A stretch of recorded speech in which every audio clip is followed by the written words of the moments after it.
Bueno, entonces ahora estamos en conjunto del B-Coloquio del doctorado en consorcio junto con el Día de Tao 2021.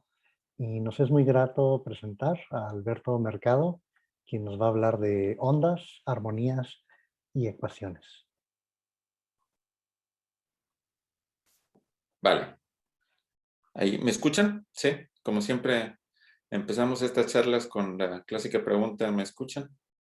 ¿Verdad? Así que gracias, sobre todo, gracias a los organizadores por esta actividad y gracias a los que nos están escuchando. A pesar de ya en estos tiempos, a estas alturas, tenemos tantas charlas, seminarios online que ya se hace cada vez más pesado, ¿verdad? Esto estar en todas partes, pero así que muchas gracias por asistir. Bien, comienzo. Yo voy a aprovechar el pretexto del Día de Tao para dar voy a hablar de manera bien sencilla de matemáticas de las ondas, en particular de las matemáticas de las ondas de las ondas mecánicas que aparecen en distintos fenómenos, en particular la música, o sea, la transmisión del sonido y algunos sonidos que los conocemos como música. Pero voy a empezar por algo bien básico, que es una onda. Cuando uno habla de onda, yo creo que a su mente vendrán distintos fenómenos, por ejemplo, las ondas que se transmiten en la superficie del agua, las mismas olas, ¿verdad? Que son ondas, o sea, en algunos idiomas, de hecho, es la misma palabra. Las ondas sísmicas que transmiten los terremotos, distintos movimientos de la Tierra, o por ejemplo, en un contexto un poco más gracioso, la ola, se conoce como la ola, de hecho en algunos países se conoce como la ola mexicana, esa ola que se transmite en el estadio, ¿no? Cuando se ven presencia en distintos deportes, al menos cuando lo hacíamos en los tiempos antes de la pandemia. Durante toda la charla voy a estar usando, estoy compartiendo una parte de la pantalla, entonces que si en algún momento se ve algo raro, no duden en interrumpirme y avisarme. Algo raro significa que se interfiera lo que parezca ser una segunda ventana. Si no, porque voy a cambiar en algún momento. Gracias. Entonces estábamos diciendo, recordando la ola que se transmite en el estadio, que uno ve en el estadio, que uno es protagonista a veces en el estadio. Ese es un bonito ejemplo un ejemplo muy vistoso de lo que es una onda.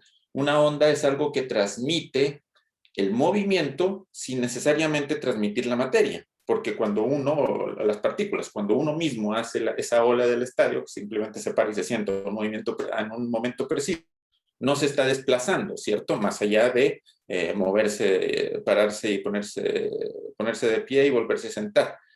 ¿De acuerdo? Eso lo vamos a ver con más precisión ahora que veamos qué significa una onda. Todos, estoy seguro que la mayoría de ustedes o casi todos les será familiar estos conceptos. Voy a hablar de alguno de ellos. Simplemente pensemos que el periodo, en un movimiento ondulatorio, el periodo es el periodo de tiempo en el que una onda se transmite, que si estamos pensando, para simplificar, que la velocidad es 1, el periodo entonces es largo entre que empieza y termina una onda, de todo su periodo. Y la frecuencia es el recíproco de ese número. Es decir, entre más pequeño es el periodo, la frecuencia será más alta. ¿De acuerdo? Y la forma después vamos a explicar por qué nos interesa esa forma específica, pero será común a todos ustedes, estoy seguro. Muy bien, pero de lo que voy a hablar es de un tipo de ondas mecánicas que transmiten sonido, y voy a dar un par de curiosidades, lo que yo llamo interesantes curiosidades matemáticas, de en particular la música, que como ven esa frase de un conocido matemático, la música, según Leibniz, es el placer de que experimenta la mente humana al contar sin darse cuenta de que cuenta, ¿no? Si le dicen esto a alguna persona que se dedique a la música, va a objetar, bueno, al menos eso a mí me pasó, y te va a decir, no, pero si la mente sí se da cuenta que cuenta. Y dice, bueno, quizás se da menos cuenta que cuando hacemos matemáticas, o cuando hacemos algo más precisamente, explícitamente matemático. Sea como sea, la música es algo bonito, que todos conocemos. En particular voy voy a hablar del concepto de vibración de una cuerda, que bueno, produce sonido. Entonces voy a hacer algunos experimentos para responder a la pregunta ¿qué tiene que ver la vibración de la cuerda? Una manera en que podemos llegar del transporte de movimiento por una onda a la vibración de una cuerda. Ignacio muy bien dice que depende de qué parte del cerebro uses, puede ser. Voy a cerrar todas mis demás ventanas para no tener aquí alguna distracción. Voy a partir por una onda que tiene cierto movimiento, pues dijimos que había desplazamiento, que se mueve a la derecha, ¿verdad? Ahora, no solo se puede mover a la derecha, sino también se puede mover a la izquierda. Si estamos en una dimensión, solo se puede mover en esas dos direcciones, ¿de acuerdo? Estamos en una dimensión, solo se puede mover en esas dos direcciones. Y lo que vamos a hacer para condensar el movimiento, o sea, para condensar la información que nos da el movimiento podemos pensar en, dado que tenemos dos direcciones de movimiento, para cualquier punto A, que lo puedo poner donde quiera, nos fijamos en el punto B, que se mueve respecto a una onda. Es como si ahí están ustedes sentándose y parándose para reproducir la ola en el estadio, y el punto C que se mueve en el otro, con respecto a la otra dirección. Entonces, ¿qué pasa si consideramos el segmento K que va de uno al otro y simplemente el punto medio? Eso es lo más natural, es promediar el movimiento, promediar los dos movimientos. ¿De acuerdo? Los que vienen en las dos direcciones, que como son las únicas dos direcciones, eso es todo el movimiento que puede darse en una dimensión. Y esto lo hago para cada punto A. Para cada punto A me fijo en ese punto medio. ¿Qué curva trazará ese punto medio? Pues bien, yo creo que alguno de ustedes ya lo habrá adivinado. La curva que traza el punto medio, los puntos medios, aquí, si se fijan, ahí casi me quedé en un punto especial, es esa curva azul, está formada por esa curva azul. ¿Qué forma tiene esa curva azul? Voy a borrar, o sea, voy a dejar de graficar los otros puntos. ¿Qué forma tiene esa curva azul? Bueno, es una curva azul, es una curva que tiene ciertas características. Por ejemplo, tiene algunos puntos específicos, no vibra en absoluto, ¿verdad? No se mueven en absoluto, como ese punto E. ¿Qué tiene de especial ese punto E? Bueno, así con la curva que yo empecé, que se movía hacia la derecha y se movía hacia la izquierda, ese punto E y otros que aparecen ahí, la información que viene de la derecha se cancela exactamente con la que viene de la izquierda, ¿de acuerdo? Por cierto que, bueno, hay muchos puntos que tienen esa peculiaridad.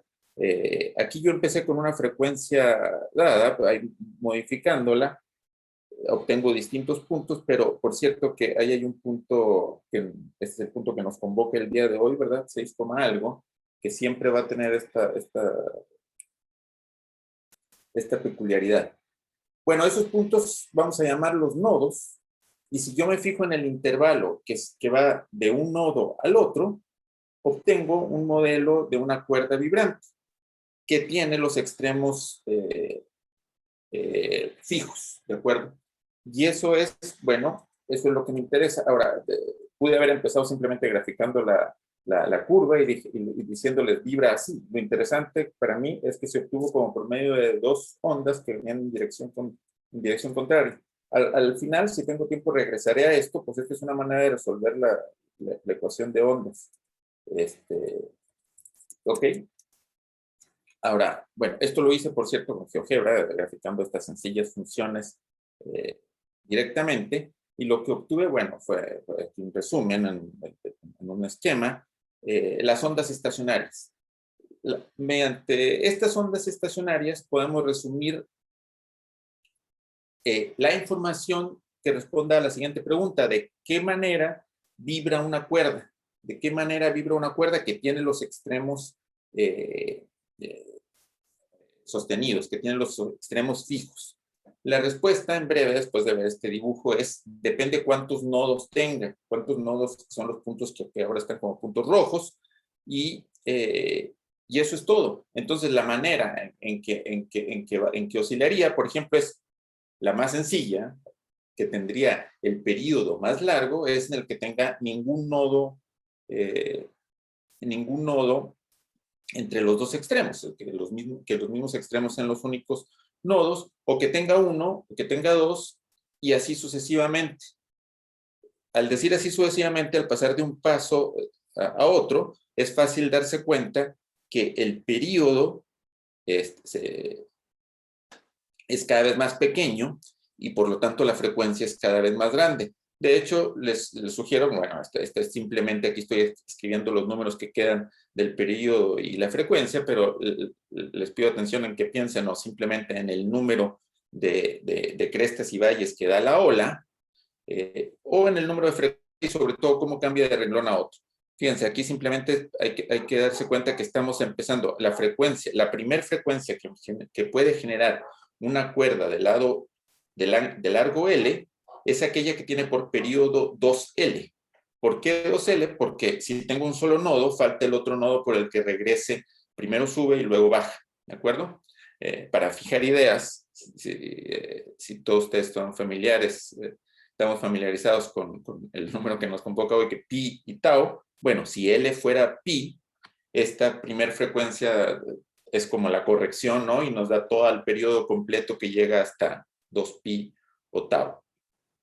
Bueno, sea como sea, lo importante es, L sea cualquier número, lo importante es que esta sucesión tan ordenada, es la sucesión de maneras en que vibra una cuerda. Sus frecuencias son esas. Si empezamos por 1 por 2L, siempre vamos a empezar por 1 partido por 2L. La que sigue es 2 veces esa frecuencia. Aquí está escrito 2F1. La que sigue es el triple, luego cuádruple, y así sucesivamente. La enésima frecuencia es n veces esa primera frecuencia fundamental. ¿De acuerdo? Y eso es extremadamente ordenado, eso es muy bonito, y eso es lo que se usa para hacer música de la siguiente manera. Un fenómeno que se dieron cuenta desde los griegos clásicos de hace mucho tiempo es que si consideramos ahora la cuerda que tiene la mitad de la longitud, es decir, L medios, ¿de acuerdo? Bueno, y hago lo mismo, voy a obtener el mismo sistema su sistema de frecuencias, que va a partir por 1 partido por L, porque ahí al dividir por 2 se cancelaron los 2, luego 2F, el doble, el triple de la frecuencia de la curva que está aquí escrita con blanco, y así sucesivamente. Lo importante es que las frecuencias de la cuerda de la mitad de la longitud son el doble de todas las frecuencias de la cuerda original, ¿de acuerdo? ¿Sí? Las frecuencias de la cuerda de la mitad de la longitud son los dobles de las frecuencias amarillas, de manera que pensemos que cada frecuencia es una nota, es un sonido, es una manera de vibrar, sonido mecánico que produce una vibración en el aire que llega a nuestros oídos, lo entendemos, lo apreciamos de cierta forma. Esos sonidos, esas frecuencias de la cuerda blanca, le voy a llamar la cuerda de la mitad, son algunas de las frecuencias fundamentales de la cuerda original. ¿Por qué digo son algunas? Pues de hecho son la mitad de sus frecuencias, por así decirlo, ¿no? Porque si empiezo, vamos, su frecuencia, la primera frecuencia de la cuerda blanca es la segunda de la cuerda, aquí está, de la cuerda amarilla, luego esta es la cuarta, luego la tercera es la sexta, y así son las frecuencias pares, ¿verdad? Y eso, en términos musicales, por favor, me pueden interrumpir o mandar un mensaje en el chat si tienen alguna duda o cualquier cosa, por favor. Esto se dieron cuenta de hace mucho que en términos de música, cuando se escuchan 2 cuerdas que tienen esta proporción, suenan bonito. Suenan bonito porque no suenan casi como no suenan el mismo sonido, ¿de acuerdo? Eso se dio cuenta desde hace mucho, los griegos clásicos, en particular un personaje cuyo nombre será conocido a todos ustedes, Pitágoras, ¿verdad? Que aquí está representado, bueno, en una pintura conocida, Rafael, y un aparato que se supone él usaba, que era el monocordio. Él usaba para experimentar con cuerdas de distintas proporciones. Ahí están los números que él le parecía más interesante explorar. Ahí verán el número 12, 6, que es su mitad, 2/3 de 12, etc. Voy a ver un par de casos que él hacía. Por cierto que hace poco me comentaron que quizá Pitágoras no existió. ¿Ustedes creen? Y en efecto, eso puede ser así, de acuerdo hasta donde entiendo.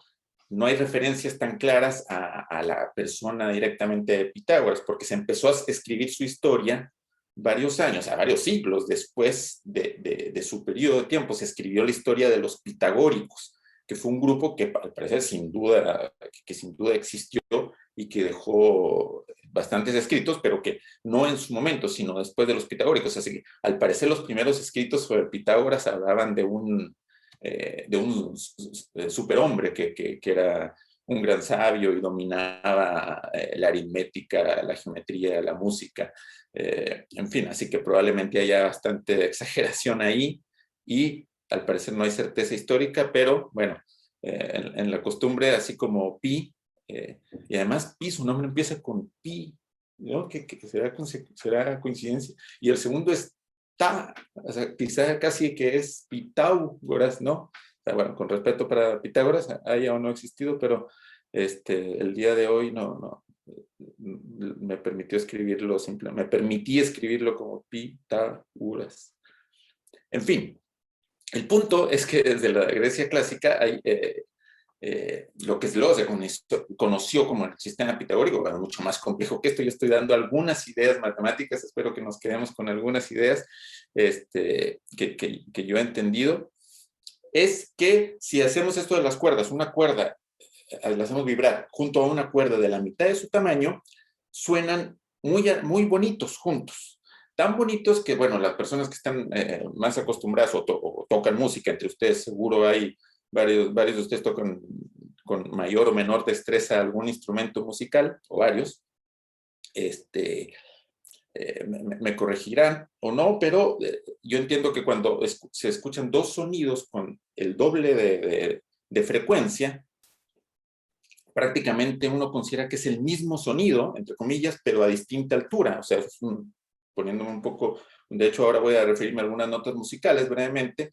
Es como si uno escucha un do en el do central, un do 4, y luego escucha un do 5, que significa que estamos escuchando dos frecuencias con el doble, una frecuencia del doble de la otra.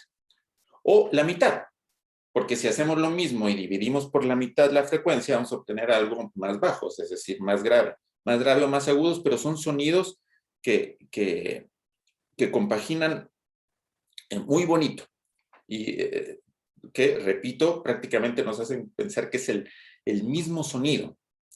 Matemáticamente yo lo veo eso porque, o sea, se ve porque comparten un montón de sus frecuencias, todas las frecuencias de uno, con lo que dije, con la cuerda azul y la cuerda amarilla de hace rato. Lo comparten la otra, entonces nuestro cerebro lo representa casi como si fuera el mismo, con cierta diferencia de altura, por supuesto.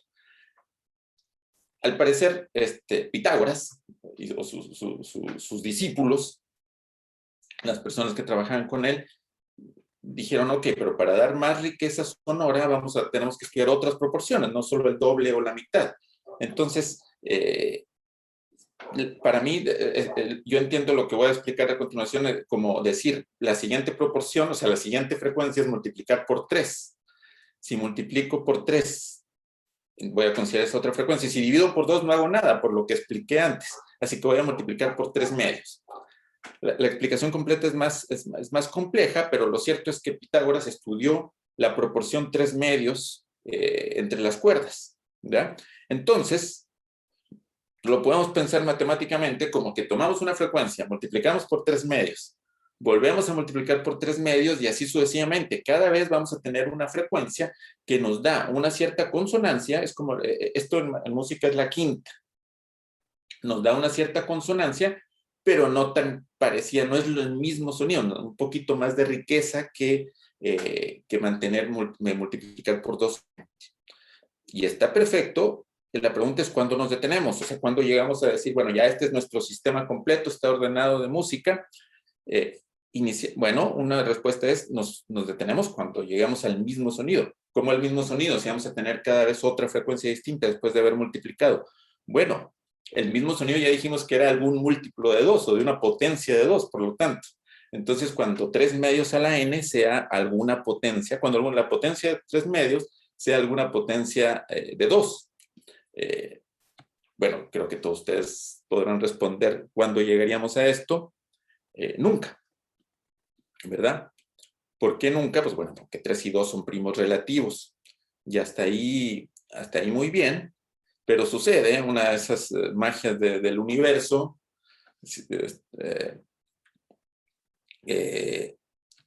que una coincidencia, si podemos llamarlo así, es que casi sí se cierra esto, casi sí resulta que 3 medios a la 12ª potencia es casi 2 a la 7. ¿De acuerdo? Es decir, que cuando hacemos esto, bueno, eso ya lo comprenden ustedes, cuando hacemos esto 12 veces, casi se cierra el ciclo, o al menos, o se cierran 7 ciclos, pero no importa, porque cada número que hayan llegado después está en algún bloque entre una potencia de 2 y la que sigue, así que corresponde a un sonido dentro de esa escala, ¿de acuerdo? Entonces lo traemos al original, es como como calcular el residuo en algún sentido. Muy bien, bueno, de hecho resulta que 3 medios a la 12 es igual, o sea, bueno, lo que está ahí partido por 2 a la 7 es 1,013, que bueno, que es muy cercano a 1, de manera que son muy parecidos, ¿de acuerdo?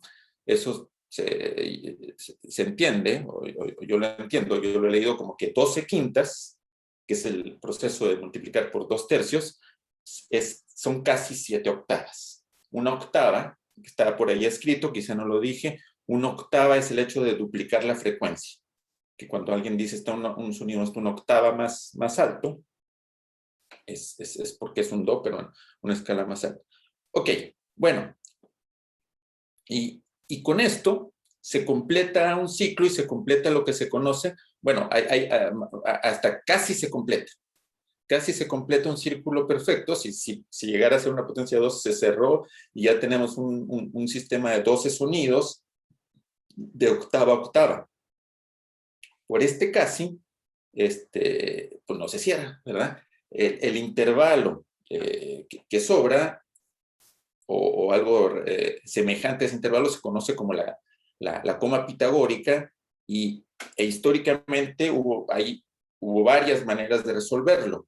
Hasta donde entiendo, Pitágoras lo que hizo fue pasarle ese pedacito que sobra a una de los 12 elementos que están ahí, y ese elemento quedó más grande, y entiendo que eso se llama la coma del lobo, porque al parecer, porque ese sonido desentonaba más feo que los otros y sonaba como un aullido de lobo, al parecer.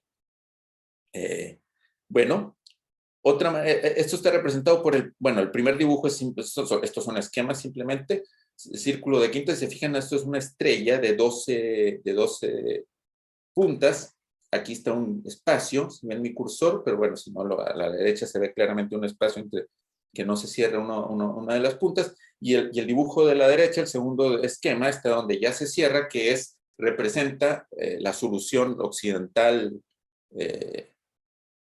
moderna de la música, en la que se distribuye y se crean los 12 pasos igualmente distribuidos entre octava y octava.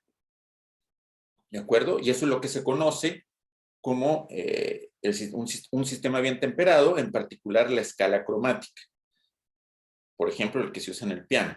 Y para fijar un poquito ideas, si no están muy aburridos, vamos a hacer un experimento in situ con el piano.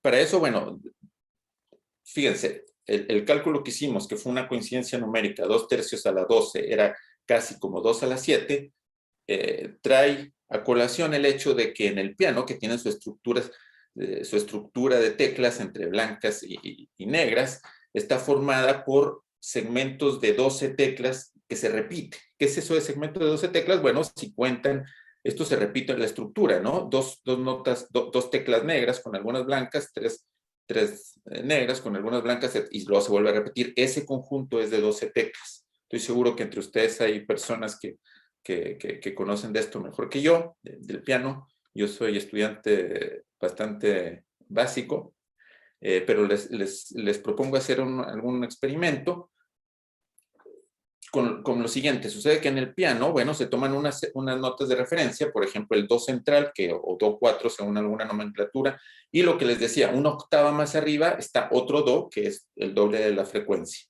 Y así con cada nota, re, mi, fa, sol, etcétera. ¿De acuerdo? Aquí voy a hacer una nota sobre la física de las frecuencias, porque bueno, el sistema original matemático que les expresé con cuánto tenía una cuerda y de ahí se desprendía todo, es cierto, pero en algún momento les dije que, claro, la primera frecuencia era L medios, porque la velocidad es 1, ¿sí recuerdan? En la realidad, pues la velocidad no es 1, la velocidad depende de conceptos físicos, y esto ya un poquito más, simplemente para ser un poquito más preciso, dependen de la tensión y la densidad. Esto creo que es bastante intuitivo. Entre más tensa y menos densa sea una cuerda de piano, por ejemplo, cualquier de música, vibra más rápido, ¿de acuerdo? Bueno, y esos, en la realidad, esos son los parámetros con los que juegan, qué sé yo, los fabricantes de pianos, por ejemplo, que no toman una cuerda y luego el doble de tamaño, sino alteran, obviamente, tienen distinta tensión y distinta densidad para que la frecuencia fundamental de la cuerda sea lo que ustedes quieran. En todo caso, esta es la fórmula. F1 es el 1 partido por 2L que nos había salido, por esta raíz de T partido por mu, que solo se los pongo como dato. Obviamente no voy a andar más en esta física, pero sí es importante que sepamos que esta es la fórmula.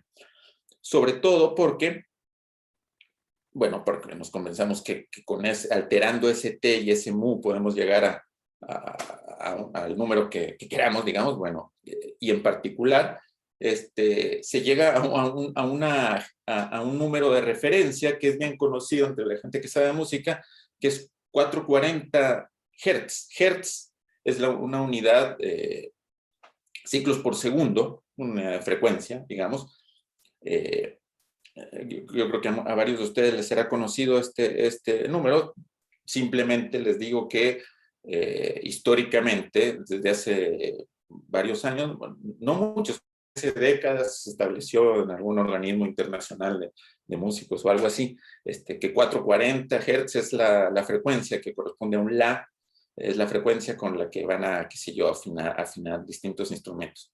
Y en particular es la frecuencia que está en el piano, es el La4, y luego por lo que les expliqué, que espero que haya sido algo comprensible, 12 teclas más adelante hay otro La, que es, oh sorpresa, 880 Hz. ¿Por qué? Pues porque es el doble de frecuencia, ¿verdad? Entonces, antes de pasar a otra cosa, para mí lo interesante de haber contado esto es cómo ese sistema pitagórico de elevar a una potencia 2/3 nos llevó a que aquí quedaran 12 teclas como estructura básica del piano, y que por cierto que haya 5 negras y 7 blancas no es coincidencia, pero bueno, ya no voy a ahondar en eso. Quiero terminar esto con el siguiente experimento. Lo planteo como una pregunta. Si tomo la tecla que está justamente a la mitad, o sea, la sexta tecla, que está a la mitad entre un La de 440 y que es el La4, y el La5 de 880, ¿qué frecuencia debería tener la que está justo a la mitad?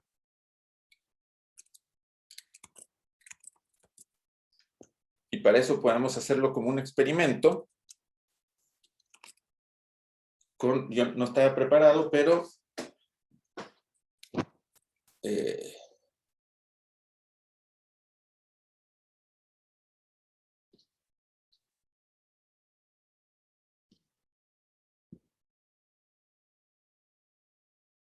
no sé cómo quitar mi video. Ahí está. Ustedes ven todo lo que está en la... Ahí está. Ahí están viendo mi video. Bueno, aquí tengo un pequeño piano, coincidentemente, ¿verdad? Aprovechando que mi esposa da clases de piano. Si me fijo en el, por ejemplo, en el La central, que debiera ser este, y tomo cualquier, por favor, aquí háganme cualquier pregunta. Eso que están viendo en pantalla es un afinador online en internet, y si se fijan, bueno, es simplemente, yo como soy aprendiz novato de piano, me maravillo de comprobar que esto es cierto. Me callo para que no se confunda el afinador. Aquí sueno el A. 440 Hz, ¿vieron? Varía un poquito por la mala afinación, ¿verdad? O por la mala exactitud del piano. Y ok, y si toco esta, que es el siguiente La, ustedes casi alcanzan a ver. Es el, ¿se fijaron? Es el 880, como digo, me maravillo por esto. Y estaba la pregunta de cuánto creen que sea si toco la tecla que está justo a la mitad entre 440 y 880. 440 y 880, lo normal, si a mí me hubieran preguntado esto hace algunos días, yo habría respondido, bueno, la mitad entre 440 y 880, 660.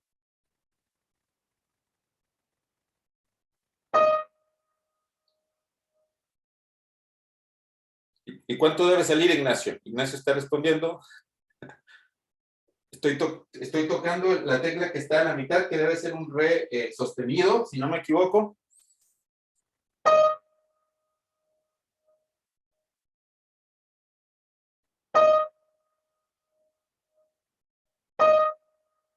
Salió un 622, no un 660. ¿Por qué salió un 622? ¿Alguien podrá responder? En efecto, como dice Ignacio, más que en el afinador, las personas que saben música confían en su sonido, en su oído, en la apreciación que tienen de su oído musical, por supuesto. Aquí estoy usándolo simplemente para que nos diga lo que para mí son estas interesantes curiosidades matemáticas que coincide con lo que estamos diciendo. Salió 622. ¿Por qué salió 622? Porque 440... entre 440 y 880 no hay que calcular un promedio aritmético, hay que calcular un promedio geométrico. Si multiplico 440 por un número que dos veces me dé 2, es decir, por raíz de 2, llegaría a la mitad de 440 y 880. Ahí le puse 440 por, ¿qué le voy a poner aquí? 2 raíz, que lo estoy multiplicando y da la expresión que nos dio en 622. ¿De acuerdo? Que era si no me equivoco, el re. Entonces, bueno, eso era así. Esa es la cuarta aumentada, como nos dice Ignacio. Correcto. Que según Ignacio es súper disonante. Muy bien. Genial. Es lo que se usa para las sirenas de la ambulancia o de la policía, porque es muy disonante y se distingue desde muy lejos. Ah, perfecto, excelente. Esa es la... Ah, correcto. Ah, mira, muy bien. Que es distinto en todo caso según los países, ¿no? El tono lo que se usa. Pero bueno, entiendo el punto, muy interesante. O el tritono, contestan. Bueno, históricamente yo conté así como la explicación intuitiva matemática, pero a lo largo de la historia esto es vasto, hay muchos estudios para hacer sistemas musicales. De hecho, hay revistas científicas que estudian simplemente sistemas musicales en los que hacer música como parte de la teoría musical. En fin, pero bueno, más allá de los que de Ignacio, todos los que están contestando que saben bastante, espero que en general se hayan quedado con esta idea de que de cómo progresan las frecuencias. Que por cierto es común esto de la progresión geométrica versus la aritmética, es común en muchos fenómenos, en nuestra percepción de muchos fenómenos físicos. Eso es interesante. O por ejemplo en la escala, ¿cómo se llama? De los terremotos, ¿no? De la escala Richter. Bueno, no es una coincidencia, pero en fin. Quiero regresar un poco ahora con la siguiente pregunta.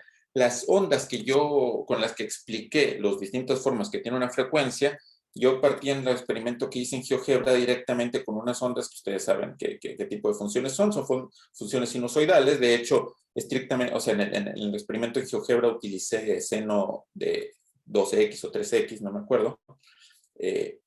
¿Por qué no usar otras ondas periódicas? ¿Por qué no usar, por ejemplo, por solo poner un ejemplo, una onda periódica que sea así, como la que acabo de escribir, la función Sierra, que se llama en algunos libros? Bueno, esto lo sabrán la mayoría de ustedes. No quiero todavía usar derivadas, porque la respuesta a esto es derivar 2 veces la función y que me quede la misma función multiplicada por algo. Ustedes lo saben, ahora voy a hablar de eso, pero me gusta dar esta explicación intuitiva, que es que cuando uno considera el movimiento armónico, no solo se considera el cambio de posición, sino el cambio de velocidad. Eso es bastante intuitivo cuando uno, por ejemplo, hace la ola del estadio, en el que uno no se para y se sienta a la misma velocidad, sino que, o cuando un niño o quien sea se columpia, ¿no? En los juegos mecánicos, tiene más velocidad cuando va al centro y cuando va llegando al punto en el que se va a regresar, llega un instante que tiene velocidad 0, regresa, etcétera, como justamente el movimiento que estamos viendo ahora con el resorte, ¿no? Que es un modelo bien conocido, el movimiento armónico. En fin, eso, seno y coseno, nos dan un modelo bien conocido, justamente porque una función es un desfase de la otra. Entonces, cuando una parte en 1, la otra parte de 0, va bajando hasta que una llega a su máximo, mientras la otra está en 0, y así sucesivamente. ¿De acuerdo? Bueno, si hay alguno de ustedes, estudiante de colegio que está aquí, y quizá no ha visto la función seno y coseno, lo podemos ver, la función seno, que es la función roja, la podemos ver como la distancia de un punto del círculo al eje X, al eje horizontal. La longitud del segmento rojo que está ahí marcado, y la azul es la otra distancia. Mientras el punto gira alrededor del círculo, se hacen las curvas roja y azul. Entonces es bien intuitivo ver geométricamente cuando el punto va girando, una distancia crece mientras que la otra va aumentando, y luego la otra empieza a crecer y la otra a decrecer. Se van alternando en los sonidos. Pues sí, es por eso que se usa seno y coseno. Una explicación para los que saben más matemáticas avanzadas, una explicación menos intuitiva es que una es la derivada de la otra, por lo tanto si una representa la posición, la otra representa la velocidad. Y bueno, aquí no dejo de remarcar para invocar el pretexto que nos convoca hoy, ¿verdad? Que esto llega hasta 6, y algo, que es, bueno, por supuesto que es tau, que es el periodo que tienen estas dos funciones, ¿no? Algo muy importante es que para sonidos más complejos, más allá de los sistemas en los que se usan las notas de piano o demás, se pueden poner como sumas de ondas fundamentales. Aquí hay un simple diagrama en el que empezamos las funciones rojas. La función roja que está graficada ahí es una suma de distintas funciones sinusoidales con distintas frecuencias, por empezarla como que es la yuxtaposición de sonidos fundamentales, y algo interesante es que juntos pueden representar casi cualquier sonido. ¿De acuerdo? Eso es lo que se conoce, bueno, para los que saben más matemáticas, como series de Fourier, es la base, bueno, de la representación en series de Fourier. Muy bien, y por supuesto, tienen periodo tau, por lo que las series de Fourier prefieren tau que pi, ¿verdad? Muy bien. Ahora, vamos a pasar el tiempo que me queda, se ha pasado bastante rápido el tiempo. Quiero ver qué pasa en mayor dimensión. Hasta ahora, sí, ya vimos la cuerda puede vibrar en un sistema súper bien ordenado de frecuencias, una frecuencia, multiplicar por 2, por 3, por 4, etcétera. Algunas proporciones nos gustan para hacer música, y qué sé yo. Más allá de eso, ¿qué pasa en dimensión 2? Cuando digo dimensión 2 es que ahora en vez de una cuerda, ¿qué pasa si considero una membrana? Una membrana que está sujeta por su contorno a su vez es una curva, ¿de acuerdo? Podemos pensar en particular, empezar pensando en una membrana circular, como este dibujo, y pensar cuáles son sus modos fundamentales, cuáles son sus frecuencias. Sus frecuencias estarán también ordenadas, existirán, para empezar, estarán también ordenadas como los de la recta, que es una frecuencia fundamental y los múltiplos, y sucede que no. O sea, aquí no voy a entrar en detalles, pero el punto es que la geometría, la riqueza de la geometría de tener dos dimensiones en vez de una, le da mucha más libertad a las ondas para viajar, ¿de acuerdo? Y por lo tanto, en este ejemplo, da mucha más libertad en la que por ejemplo, ya en el cuarto ejemplo se pierde, o en el segundo incluso se pierde la simetría radial, aunque esté en círculos, aunque esté solo en círculos. Si nos restringimos a discos, si ya nos restringimos a discos, aunque nos restringamos a discos, perdón, el conjunto de frecuencias es muy complicado, no es solo una frecuencia y sus múltiplos. Bueno, imagínense si cambiamos no solo círculos, sino otras figuras, es mucho más complicado. Así que, en general, la respuesta es que, la cuestión es que las frecuencias no están tan bien ordenadas, no es un sistema tan bonito como el de la cuerda, y por lo tanto podemos pensar que los tambores no producen armónicos. Los tambores, Ignacio me corregirá, pero los tambores se usan más para llevar el ritmo, pero no para poner una cierta melodía en la música. Estoy hablando así bien en general. Muy bien. Pero voy a volver a los tambores con la siguiente pregunta. Entonces, lo último que voy a analizar, esto entra más en mi dominio de investigación. De hecho, este es un problema inverso bien clásico que se puede plantear de manera bien intuitiva, así que aún las personas que no han cursado cursos superiores de matemáticas en este momento no se preocupen. La pregunta es bien sencilla. ¿Será posible determinar las características físicas de un objeto que vibra a partir del sonido que produce? Para algunos de ustedes, esto se plantea diciendo, ¿se puede escuchar la forma de un tambor? De hecho, escrito tal cual, si lo googlean van a encontrar con el programa inverso que planteó un matemático hace tiempo. Pero pensemos un poco. ¿Qué significa? Significa que si uno es capaz de escuchar todas las frecuencias del objeto, entonces puedo determinar la forma y el tamaño del objeto.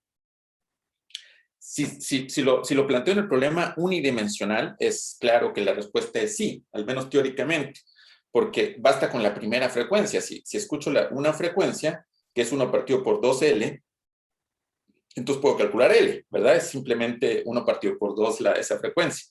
Por supuesto que ya dijimos que había aquí suponiendo que la velocidad es 1, pero incluso si uno supone fija la velocidad o dada de antemano, esto es totalmente cierto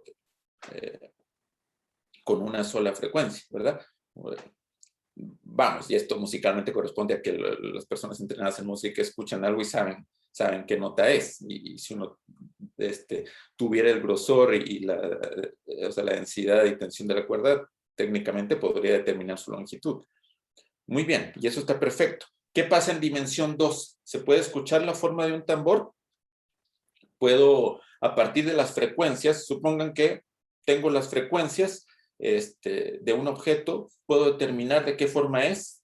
Aquí no hay solo tamaño, en dimensión 1 solo hay tamaño, porque no hay para dónde moverse. ¿De acuerdo? En dimensión 2 no es solo tamaño, sino una forma. Y como ya intuirán, hay mucha riqueza geométrica. Por lo tanto, bueno, no sé.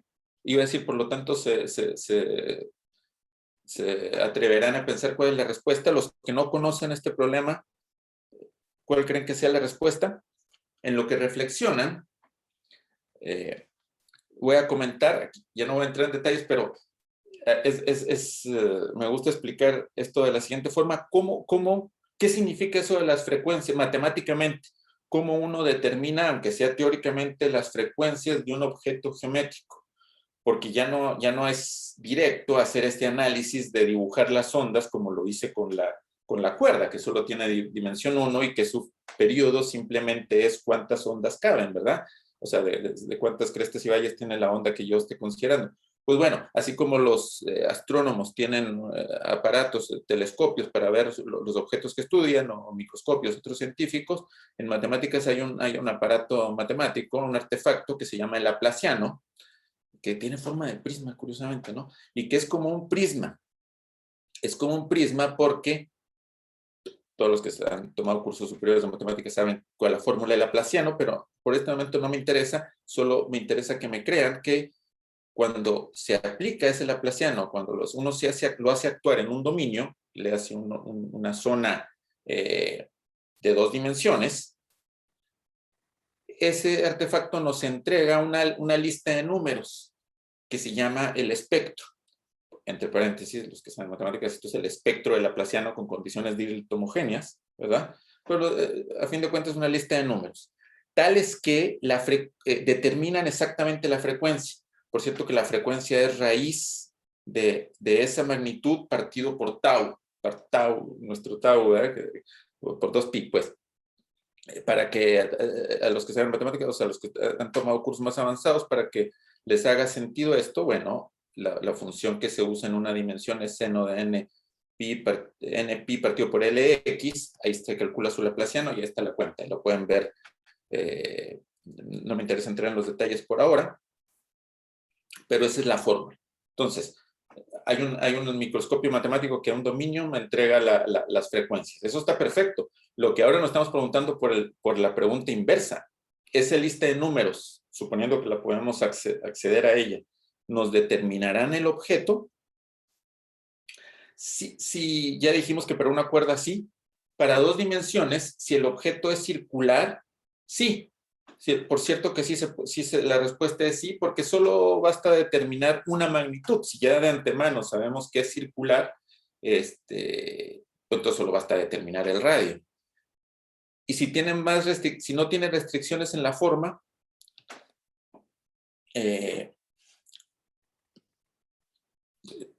alguna hipótesis, solo escuchando una conjetura o hipótesis, paso a la siguiente slide y me voy a saltar un par, porque ya está viendo el tiempo, voy a ir directo a la respuesta. Este es un problema inverso que se planteó por un matemático que hace ya unos 50 años, y se resolvió en los 90s. Yo creo que varios de ustedes saben la respuesta, por eso no dicen la conjetura o qué creen, pero la respuesta es no. La respuesta es no, y en los 90s, ahora les voy a decir quién, pero un grupo de matemáticos dio la respuesta negativa, dio un contraejemplo, dio estas 2 figuras en particular, precisamente estas 2 figuras, tales que cuando uno aplica el Laplaciano aquí, o sea, pone el microscopio matemático, que créanme que existe, nos revelan los mismos conjuntos de números, el mismo espectro. Me voy a saltar varias slides, les hago la pregunta, sobre estos 2 específicos dominios que están ahí dibujados, ¿qué de particular tienen? ¿Alguien nota algo en particular? Bueno, primero que no son iguales, no, ¿verdad? No son iguales. O sea, si lo de rotar no importa, espero que haya quedado implícito desde el principio. Si yo rotaba el objeto, sigue siendo el mismo. Sin embargo, estos dos, por más que los rote, no llego de uno al otro, ¿verdad? ¿Tienen algo en común? Esta pregunta sí podrían responderme. ¿Tienen algo en común estos dos objetos? Si uno los mira, están claro, muy bien, Cristian. El área. Si uno los mira, están cuadriculados, están triangulados, de hecho, de manera precisa. Tienen la misma área. No solo tienen la misma área, tienen los mismos ángulos. Mira, buena pregunta de Matthew. Tienen el mismo perímetro. Tienen el mismo perímetro. Claro, ninguno es convexo, como dice Esteban, pero en particular tienen el mismo perímetro y área. Exactamente los ángulos, no lo sé. Quizá haya uno que no sea de 45, ¿no? Todos son de 45 y 90, ¿verdad? Ahora, si son el mismo número, bueno, los conté rápidamente para responder esa pregunta, es interesante, pero de entrada, el mismo perímetro, el mismo área. Estas propiedades son isoespectrales, eso quiere decir que se mantienen con el espectro. Eso explica que, o sea, de entrada, uno estaba condenado a buscar contraejemplos que tengan el mismo perímetro y área. Y por cierto que la manera en la que llegaron es bien, bueno, sencilla entre comillas, pero bien constructiva, más bien, se puede explicar como doblando y desdoblando dominios, un mecanismo de construcción que tiene un nombre. Pero bueno, esto fue probado, en los... Ok, el problema fue planteado por Mark Kac en el 66 y fue demostrado en el 92, o sea, bueno, hagan la cuenta, o sea, 20 y tantos años después, por Caroline Gordon, David Webb, Scott Wolpert, matemáticos de Estados Unidos, por el mecanismo constructivo que les dije. Y bueno, este ejemplo me gusta mucho contarlo porque es un primer ejemplo, es un ejemplo clásico de un problema inverso. Un problema inverso que en particular, que tiene un montón de aristas, de líneas de investigación abiertas. Por ejemplo, no se sabe si nos restringimos entre los convexos, no se sabe si es cierto. Si nos restringimos entre los conjuntos de frontera regular, es decir, sin esquinas, no se sabe. Sí se sabe si nos restringimos entre varias clases de conjuntos de frontera regular, por ejemplo, entre los de frontera regular que son convexos. Y hay un montón de líneas de investigación actuales, la mayoría que involucran no solo problemas inversos, sino geometría y análisis, o análisis geométrico más específicamente, que abordan este tipo de problemas. Más en general, y aquí simplemente para contarles una información bien amplia, digamos, de lo que se conoce como el área de investigación de los problemas inversos, en general uno dice que un problema inverso consiste en determinar algo a partir del efecto que produce. Tiene bastantes aplicaciones. Un ejemplo clásico de problema inverso es la tomografía. Bueno, aquí el tercer dibujo quizá casi no se ve, está en rojo, se confunde con el fondo oscuro. Pretende ser un diagrama de la prospección sísmica, que es como leyendo la transmisión de ondas sísmicas que se transmiten al interior de la Tierra, recuperar datos del interior de la Tierra. ¿De acuerdo? Y bueno, el del medio es un esquema de un sonar, que es otro tipo de problema inverso.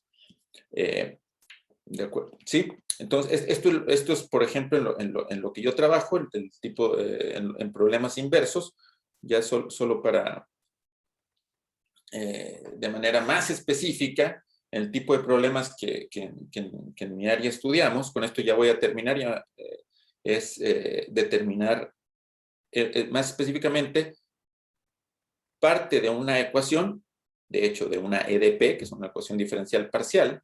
Los que no les suena eso, bueno, no se preocupen, pero simplemente piensen que es un objeto matemático, una ecuación diferencial parcial, que modela cierto fenómeno físico, idealmente, conociendo parte de su solución. Entonces es como preguntarse, analizar la EDP al revés, ¿de acuerdo? En particular, yo estoy interesado en coeficientes discontinuos, que es cuando podemos pensarlo como que cuando en el medio donde se están transmitiendo las ondas hay un salto de velocidad que nos lleva a transmisión de información, pero también reflexión y por lo tanto pérdida. O sea, cuando digo reflexión quiere decir que a través de la interfaz, donde hay un cambio abrupto, piensen en una capa de la corteza terrestre, se está transmitiendo una onda y ahí una parte de la onda rebota y una parte continúa. En fin, eso depende de varias cosas y hace más interesante y más complicado matemáticamente el problema inverso que se estudie en cuestión. Y bueno, ya no me da tiempo, pero hay distintas hipótesis para ciertas situaciones específicas, como que, por ejemplo, hay un cambio abrupto en un sentido de la velocidad específico, toda la onda se va a reflejar, lo cual pretende ser representado por el diagrama de la mitad, en el que la información se va a reflejar y nunca va a llegar afuera. Afuera digo el exterior del dominio, que es donde típicamente uno hace la observación. En fin, bueno, en el área de problemas inversos se estudian sobre todo ecuaciones diferenciales parciales, usando herramientas de análisis funcional, de ecuaciones, algo de geometría y demás. Y bueno, espero que se hayan quedado con algo de esta charla, sobre todo de cómo se transmiten ondas y cómo se estudian distintos fenómenos de naturaleza ondulatoria. Aquí yo creo que es buen tiempo para terminar, pues sobre todo si alguien tiene algún comentario, duda o corrección, no duden en hacerlo ahora, sobre todo para que los demás lo escuchen. Muchas gracias a los que continuaron hasta ahora y encantado de responder sus dudas, ya sea por correo o ahora mismo. ¿Sí? Muchas gracias, está muy interesante todo este tema. No sé si tengamos preguntas de parte de los asistentes. Sí, yo tengo una. Sí, Raúl. Alberto, bueno, lo primero, interesante y entretenida tu exposición. Gracias. La verdad que esto yo quiero ir a la dimensión 1, a lo del sonido y la cuerda.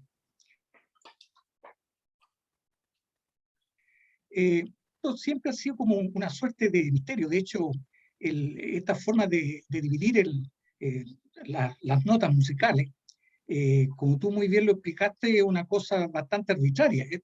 Y de hecho, la entrastadura de una guitarra se construye precisamente con esta suerte de progresión geométrica, la cual coincide, digamos, con la física en algunos casos. Me parece que en la quinta tú también lo mencionaste, pero finalmente no se llega, si se hace una distribución así por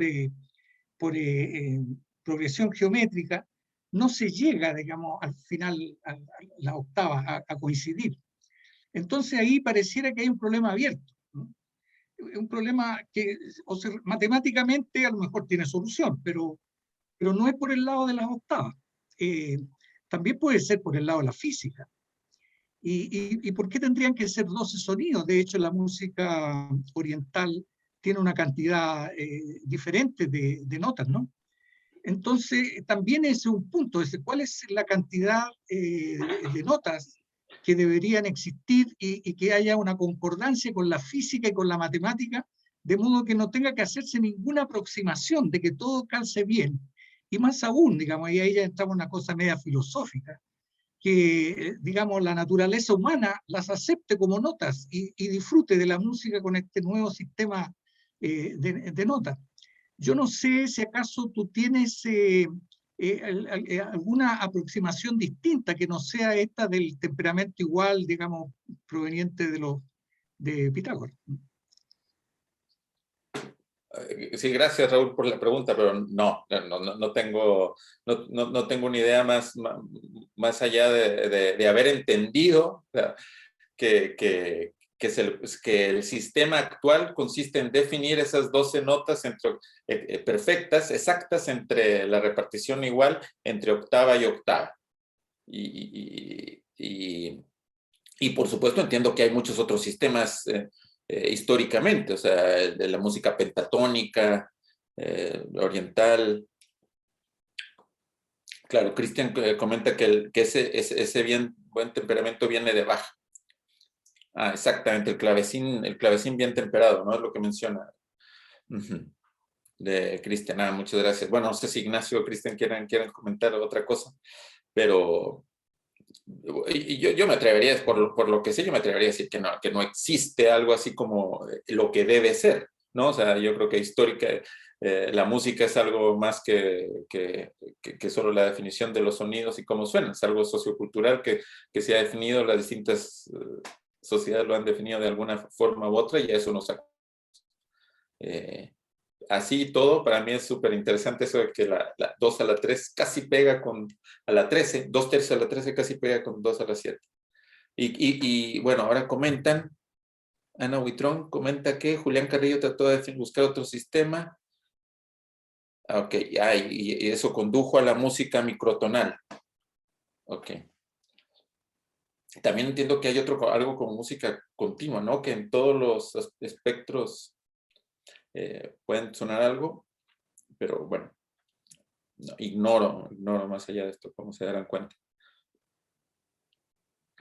Ah, bueno, gracias por los comentarios, muy interesante. Un comentario ahorita que mencionaste el continuo, como por ejemplo el piano y la guitarra están como estratificados, pero por ejemplo otros instrumentos no tienen ese límite, ¿no? Por ejemplo, Correcto, como el violín. o una trompeta pueden hacer el continuo. Sí, pero ignoro. Bueno, por ejemplo, no lo mencioné, pero algo que tenía por ahí es que algunos instrumentos de viento, flautas, por ejemplo, se modela los sonidos, los armónicos que producen de la misma forma que intenté explicar para la cuerda.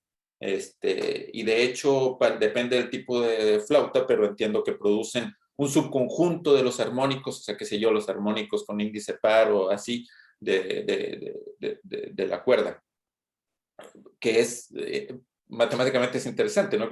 Que es casi prácticamente unidimensional, al menos para flautas. Me imagino que no es lo mismo para todos los objetos de viento, no sé, para la trompeta no. Pero entiendo que flautas el conjunto de armónicos es un subconjunto de las frecuencias fundamentales de una cuerda.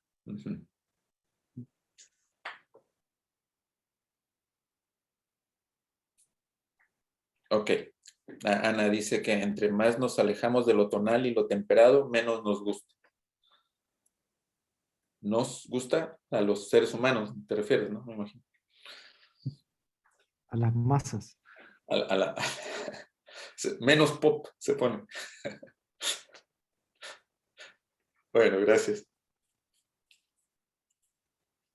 Sí, bueno, no sé si hay más comentarios, preguntas. Si me preguntan algo de problemas inversos, quizá puedo responder con más seguridad.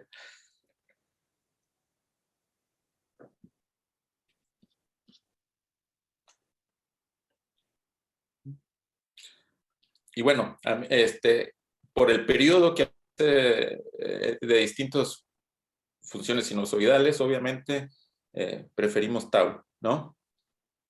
Preferimos tau, dado que, bueno, el día de hoy eso nos convoca.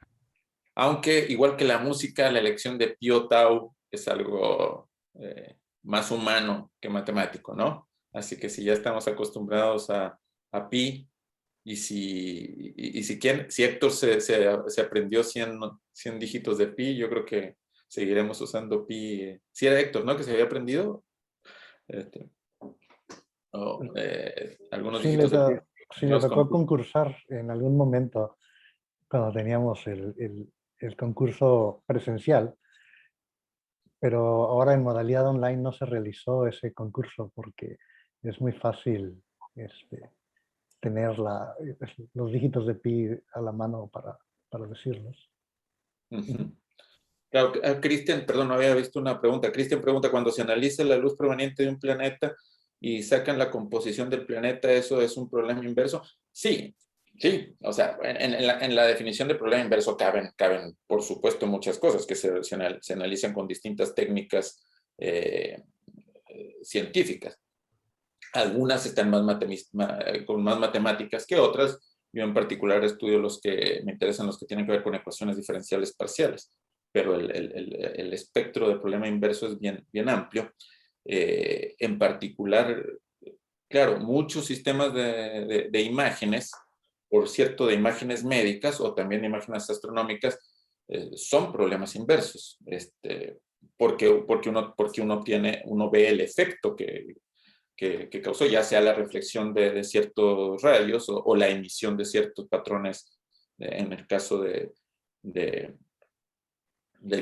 ejemplo que estás mencionando, es, qué sé yo, emisión de espectro electromagnético, ¿no? Ahora, en ese ejemplo en particular, yo creo que se tiene muy poca información, ¿de acuerdo? Como para estudiarse como el caso de imágenes médicas, en el que se tiene mucha información y ahí son algoritmos, son matemáticas los que reconstruyen de mejor o de más efectiva manera que otros el problema inverso. Claro, calcular las raíces de un polinomio puede verse como un problema inverso, por supuesto. O sea, todo es un problema inverso. Había una mano Alberto. levantada. Ajá. Sí, Raúl, ¿o quién? Sí, Alberto, sí. Mira, la semana pasada asistí vía online a un seminario también y un colega de la Universidad Católica del Norte expuso esto de sistemas inversos, pero estaba planteado en términos de matrices, o sea, dado un conjunto de valores propios o de números complejos, encontrar una matriz que tenga a estos valores como, y que la matriz tenga algunas características, ¿no es cierto? De que, no sé, que sea positiva, por ejemplo, que todos los elementos sean positivos. Pareciera que se toca con lo tuyo, ¿no? Porque de alguna manera tú mostraste que están relacionados también los problemas inversos que tú tratas con problemas de valores propios. Sí, por supuesto, por supuesto. O sea, este es el problema inverso espectral súper conocido, el que presenté como ejemplo ilustrativo, porque es un problema inverso espectral clásico en el que uno conoce los valores propios y trata de reconstruir lo que vendría siendo la matriz. En este caso, el laplaciano lo podemos pensar como matriz, pero de infinito dimensional, porque, bueno, para los que están más al tanto de matemáticas, o sea, el laplaciano es un operador que actúa qué sé yo, H01 inter L2 y que en realidad, claro, su resolvente es compacta y eso, como todo operador compacto, nos garantiza la existencia, aunque estemos en dimensión infinita, nos garantiza la existencia de valores propios. Esos son como teoremas de análisis funcional.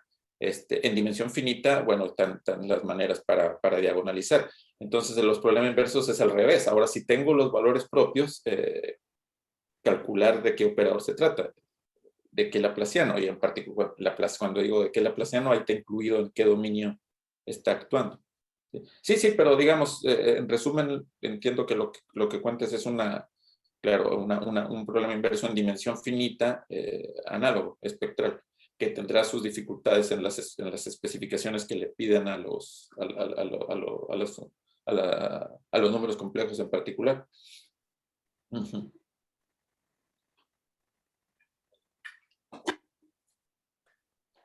Uh-huh. Muy bien, ¿no? No sé si haya más preguntas. Si no, podemos volver a agradecer a Alberto por la charla que nos impartió. Gracias a ustedes.